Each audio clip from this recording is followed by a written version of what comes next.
Hello, everybody, and welcome back to another episode of Let's Talk More on Monday. As always, I am your podcast host, Chloe, and today we are sitting down with another contributor from issue 11, Women Who. If you have been with us for a while, you know that we publish 2 issues annually, one in the spring, one in the fall, and our fall issue always has something to do with women. We like to feature women since we are women owned, women operated. It's very important to us to elevate female voices. So this year, for our 11th issue, Ariana chose the theme of women who, and you fill in the blank, women who inspire you, women who have brought you to the table, women who have made you the person that you are today. So that is what issue 11 Women Who is all about. And we've gotten to sit down and talk with all of the contributors that have made this issue happen and figure out the stories behind the stories. So we are doing that once again today with Bethany Quinn, who wrote Boudoir, but Make It Fearless for issue 11 Women Who, and she is joining me here on the podcast today. So thank you so much for joining me, Bethany. It's a pleasure to have you on today. Thank you, Chloe. It's a pleasure to be on here. So I would love to turn it over to you, have you introduce yourself, tell us who you are, what you do, how you came to write for more, all the good things. Yeah, so I am and throughout, let's see, I think March through about October-ish, I am an equine, women over 40 photographer, who own horses. And then between now and March, I am a boudoir photographer here in Indianapolis that specializes in women looking for more of an empowering experience for themselves. Yeah, I love that you make it seasonal. That's so fun. Yeah. So I would love to know, first of all, how you came to write for issue 11, but second of all, how you got into photography in the first place. Oh, girl. I've always so how far back do you want to go? Because I've been shooting since I was a kid, and I like my dad was like an insurance adjuster, and he had like a little like 35 millimeter camera and Cool. film, and I would be like, "Hey, can I take your camera to school?" And just like photograph my friends. And he was like, "Oh, yeah, sure, that's fine." But then it got to be like an addiction. And it was like I ended up using all of his film that his like company budgeted for Oh when no, I was that's a a kid. company film. I was like, "Oh, sorry." So I started when I was like probably 8 years old. And also just shooting on Polaroids. I wanted to take it in a previous life. I did hair, and it was just like, you know what? Life is too short to not really do something that you're really passionate about. And I was like, I really want to just like go back to photography, learn how to shoot digitally. Now everyone is shooting digitally. Right. And like, I thought it was just going to be like a phase. So I'm like, no, I'm going to stick to like film and that's it. And now it's like, no, that was really no.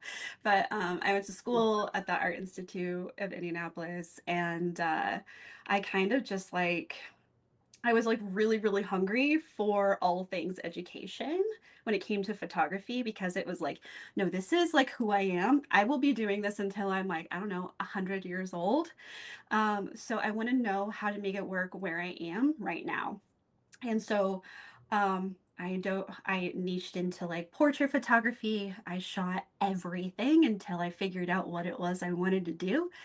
And I was like, okay, I just want to be in the studio with like one or two women, and we can do like a hair and makeup experience, Yes. and just like more of like I wanted to do more of like Vogue, like high fashion type of portraiture. Yeah. Period. And and I was like, I don't want this to be like, okay, we go outside and then we meet up in the park in the end. It was more of, I didn't quite understand where it was going at that point, but I was like, ooh, here's a really cool path. I'm just gonna follow it and see what happens. Yeah. And then I didn't do boudoir until I was out of college, like maybe 3 years after college. And it was one thing where it was just like, oh, this doesn't have to be something that, because boudoir to me in my mind, I always thought of like the cheesy early 2000s, like red negligee with like a heart pillow and like kicked up heels and the back of your, like Right. the Very stereotypical. yeah, like I don't know, I think of it as like the Hallmark version of sexy, I guess. But Yeah, like the more that I was playing with this and like developing how I wanted my style to be, it was like I wanted to be like the effortlessly cool girl type of sexy where it's like she's hot but she doesn't know she's hot, and she's just cool. So it doesn't necessarily have to be like sexy portraits for your partner. It's right. this more evolved version of like, no, I'm just doing this for myself because I need a mood boost or something really crazy happened in my life and I want to commemorate that the end of that chapter, start a new chapter with Yeah, this photo shoot. And I really, really love the transformational piece, the pieces of, especially in Fearless, um, where it has like evolved into like, I'm just doing this for myself and people sharing their stories and finding community right. within that too. Yeah, I love that. And I think it's so reductionist to think of boudoir as just like, oh, I'm taking these for my husband. Like, it's so much more than that. I don't mean to throw shade. I mean, I still get people that do Of that, but course. they don't even And it they is don't fun, but realize. it can be so much more. Yeah, it's like, yeah, do this for your husband first and then come back knowing that you're going to do another shoot for yourself Yeah, because it's like you don't know until you do it. Like it's something that you have to like really experience to understand that like, oh yeah, this is for me and this is the outfit that I want to wear and this is what makes me feel like me. Whether that's sexy or playful, it doesn't matter, whatever that version is for you. yeah. And how did you come to write this piece for issue 11?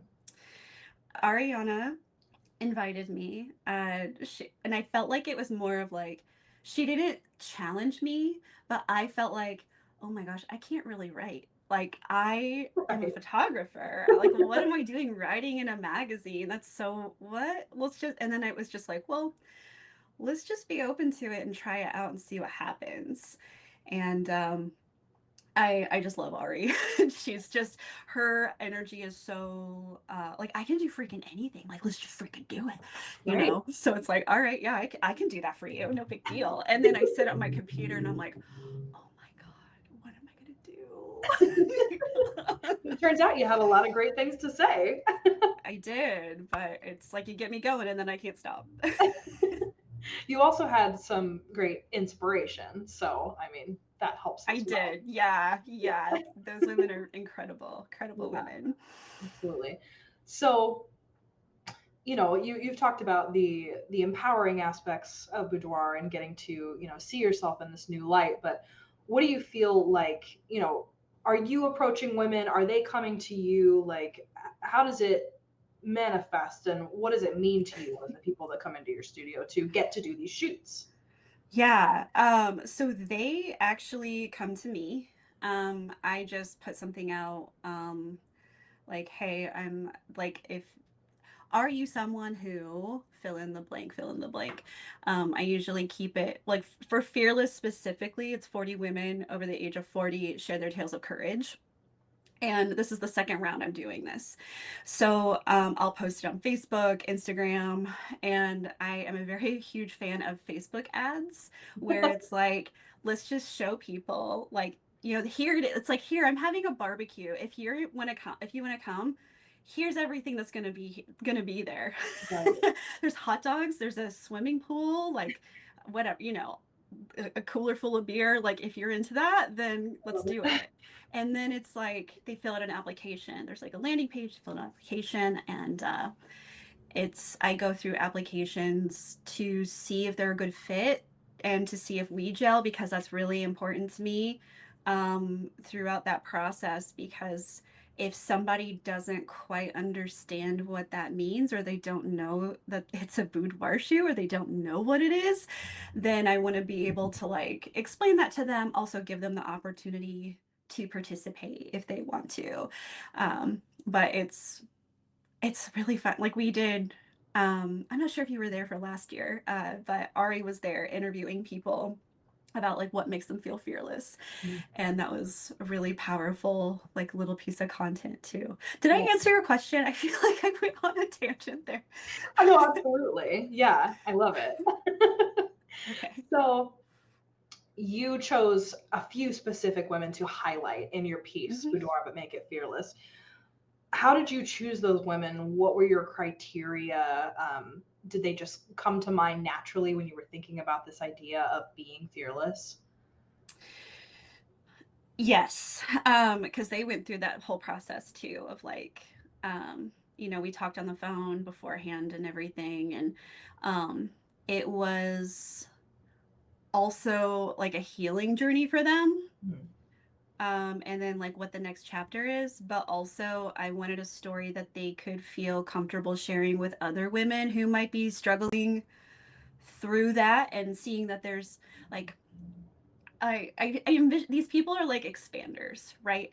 So it's like if there's something that you have been through that I haven't been through, but I'm like going through it right now, like you are a testament to me showing me that like okay there is like light on the other side of this because right now this feels awful or I don't know how to get out of it or whatever that situation may be.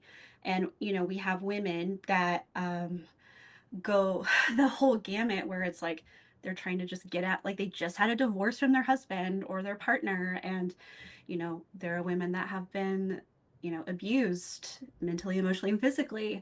And then I have women that have like they've like with Krista, like her suicide attempt. So it's something that I feel is very relatable to people. Yeah, Um, and also showing them that like hey there is light on the other end of the tunnel too, yeah, and just putting a voice to it because we like when I feel like whenever people suffer they suffer in silence. absolutely. Especially women. um yeah, and there's like a shame piece about it, like if I talk about this it's shameful, if people, if I bring this up at dinner like someone's going to be worried about me. So it's like we're here for you. We're not a licensed therapist, but we are here to like help you get on your way, Yeah, um, with that type of session that helps you like liberate yourself, so to yeah. speak. And like you mentioned, not only is it a chance to share the story so that people know that they're not alone and that what they're going through is very common and that they can find solidarity in these women, but it also gives the women a chance to capture that moment in their life and, like you said, close the Mm-hmm. chapter on it and start something new by, you know, highlighting that area and recognizing that they've come through so much and they're still so beautiful and so powerful. And Yeah, I we think are your more than our really circumstances. captures that. Thank you. Yeah. There is I had a girl come through my studio where she ended up purchasing like something like I have a big like metal wall art behind me that is this girl's tattoo that says love me for who I am. Mm. And she, not her but another person, purchased a piece of wall art that big and put it right next to her door. And she's like, I look at that every day and I think about how much of a badass I am before leaving the house. Okay. I was like, I love that. Yes, Yeah, perfect. that is excellent. Now I feel like I need a giant piece of wall art next to the door. I do too. I just have a mirror, but I need like me as me and my cats and my dog and my chickens, and that would be fine. Like, yeah, she's awesome. Okay, cool. I can take on anything today. Right? Oh, I love it. Well, thank you so much for joining me to talk about your piece. And if you're listening to this and you haven't picked up your copy of issue 11, Women Who, make sure to do that. Get your copy. Check out Boudoir, but make it fearless. And make sure to join us over on Patreon, where we're going to dig deeper and talk about some other things relating to this piece and some juicy tidbits that you won't want to miss. So make sure to join us over there. But Bethany, before we go, if people want to find you outside of this space, how can they find you? You can find me at BethanyQuinnStudios.com. It's my website. Bethany Quinn Studios on Facebook and Instagram. Okay, fantastic. And any websites you want to plug? Oh, there's also, if you're interested in Fearless or learning more about it or want to come to the party, it will be it's BethanyQuinnStudios.com/fearless. Awesome. Okay. Thank you so much. Fantastic. Make sure to check that out if you guys are interested and you're in the area. And we'll see you over on Patreon to dig deeper with Bethany and talk about some other stories behind the stories. So we'll see you over there. And thank you guys so much for listening. Have a great day. We'll see you next time. Bye bye.